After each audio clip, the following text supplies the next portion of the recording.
आज देश में छठे चरण का मतदान है, एक चरण और बाकी है और 4 जून को वोटों की गिनती है।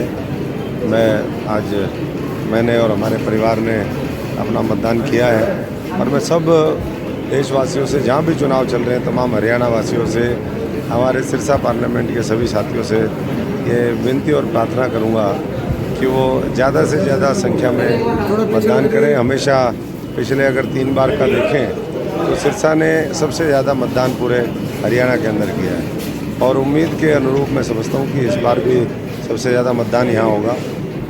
लोकतंत्र का ये पर्व है और इस बार देश ने मन बना लिया है कि हम तीसरी बार देश का प्रधानमंत्री आदरणीय नरेंद्र मोदी जी को बनाएंगे। देश बनाने के इस चुनाव में हर व्यक्ति, चाहे वो फर्स्ट टाइम वोटर है, चाहे हमारा किसान मजदूर है, गरीब आदमी है, चाहे वो मध्यम वर्ग है, चाहे हमारे कर्मचारी साथी हैं, छोटे छोटे दुकानदार साथी हैं, पूरा आज जो हमारा सामाजिक ताना बाना है वो एक सूत्र में पिरो करके, अभी मैं अंदर सुन रहा था, लोग कह रहे थे जी हमारी पहली वोट तो देश को है। तो जैसे कहते हैं कि पहली रोटी गाय को, पहली सैलरी माता जी को और पहली वोट भारत माता को, यानी कि देश को। तो देश को अगर सब वोट देंगे तो पूरी दुनिया के अंदर, जैसे मोदी जी ने नाम रोशन किया है पूरे भारतवर्ष का, आज चीन, पाकिस्तान, बांग्लादेश की हिम्मत नहीं होती कि वो हमारे गलत निगाहों से देख सके। आज ख्याति पूरे इंटरनेशनल स्तर पर है, तो पूरी दुनिया की नज़र इस चुनाव पर है, देश देश की नहीं है।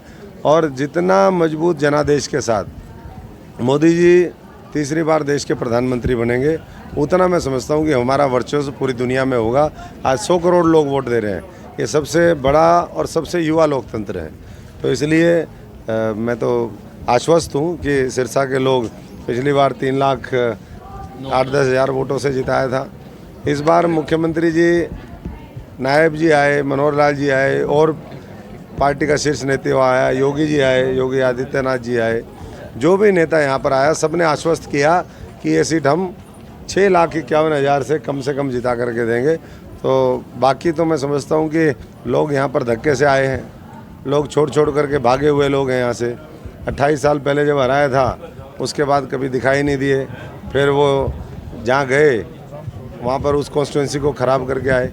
एक मॉडल आज कांग्रेस के अंदर देखने को मिलता है, आज एक मॉडल देखने को मिलता है कि एक कॉन्स्टिट्यूंसी ख़राब करो, दूसरी में जाओ, दूसरी से तीसरी में जाओ।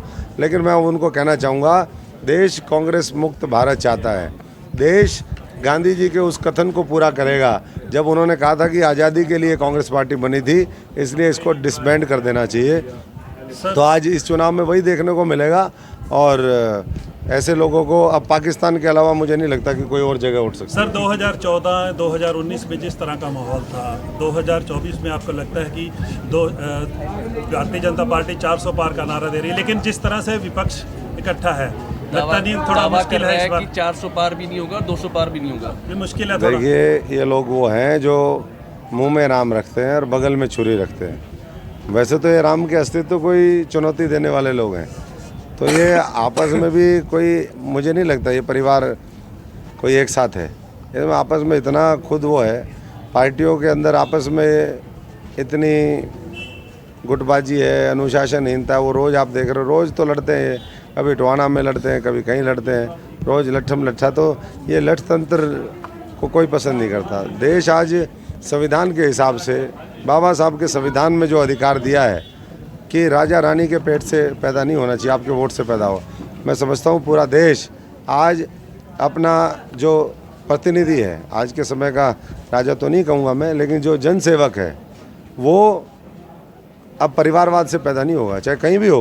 पूरे हरियाणा में भी परिवारवाद साफ होगा और देश में भी परिवारवाद साफ। ठीक है, थैंक यू।